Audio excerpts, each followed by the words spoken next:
The American Veterans of Igbo Descent, AVID, has expressed concern and total condemnation of what it calls the continuing judicial travesty unfolding before Justice James Omotosho of the Federal High Court, Abuja, of the trial of Nnamdi Kanu, leader of the indigenous people of Biafra, IPOB.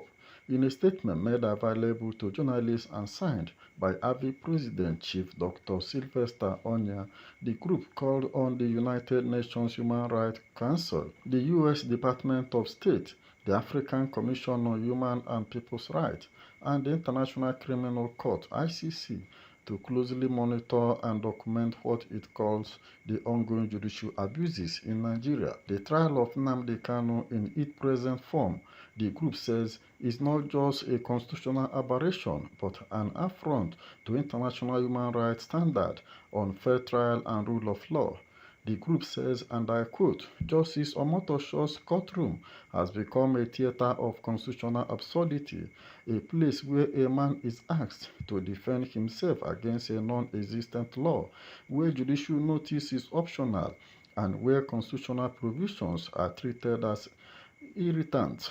This is not justice. This is judicial tyranny. If Nigeria still claims to be a constitutional democracy, it must immediately halt this charade, restore the rule of law, and release Mazi Nnamdi Kanu unconditionally. The group further said, when jurisdiction is in question, justice must wait. Justice Omotosho's posture of wait till judgment on questions of jurisdiction is a double jeopardy, and validity of charge is the opposite of established precedent of the Supreme Court of Nigeria jurisdictional defect. Strike at the root of a case and must be determined forthwith, not deferred. No court, no matter how highly placed, can arrogate to itself jurisdiction it does not possess. That a sitting federal high court judge can preside over a criminal trial without identifying a substituting law is the ultimate indictment of Nigerian judicial decay.